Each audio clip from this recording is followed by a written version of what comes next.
Hi friends, this week I chose to talk about stroke. Famous actor Luke Perry just passed away from a massive stroke, and someone very dear to me just had a TIA, or transient ischemic attack. But please do not take this video to replace your doctor's visit that should take place.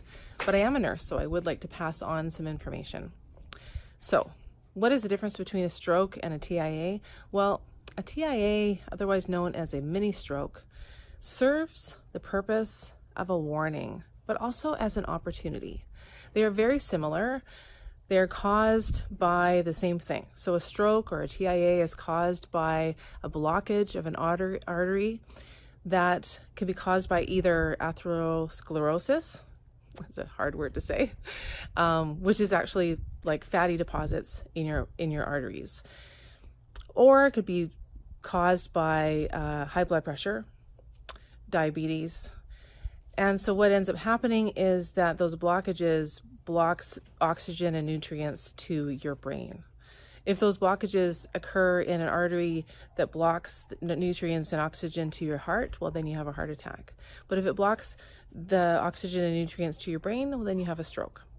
Or if it's a partial blockage and only a temporary blockage, then you end up with a TIA.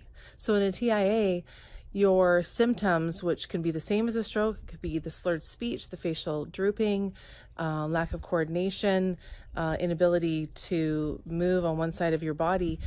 Those things then dissipate usually within 24 hours, and they're not permanent. So that's how you know, that's how doctors know if it's a TIA. They do the same things. You need to act as if it still is a medical emergency. You need to go to the hospital. And they will do a head CT scan and determine what is going on and be able to diagnose whether you're having a TIA or indeed if you're having a stroke. If it's a stroke, sometimes you will have permanent damage, but not always. You also need to get rapidly to the hospital and have diagnostic testing. So they will do head imaging and determine what's happening, and hopefully be able to reverse some of the damage. But brain cells die very rapidly, so you need emergent care either way. So it's really important to be able to identify what those symptoms are. So that's what's happening when you have a stroke and a TIA, but there are things that we can do to reduce and prevent ourselves from having a stroke. There are certain risk factors that we can't control, such as family history of stroke, our gender. Men are more likely to have a stroke. Women are actually more likely to die from a stroke. But there are things that we can do to prevent.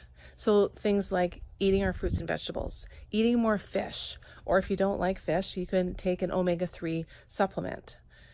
Exercising every day or being active, going for a walk outside when it's beautiful like today. Lowering our blood pressure, maintaining our blood pressure. So maybe that's taking medication. Taking control of what your cholesterol is, eating lowered salt and fat diet. All of those things can help prevent a stroke and a TIA. But remember, if you've had a TIA, that is an opportunity to make these changes. Have a great day.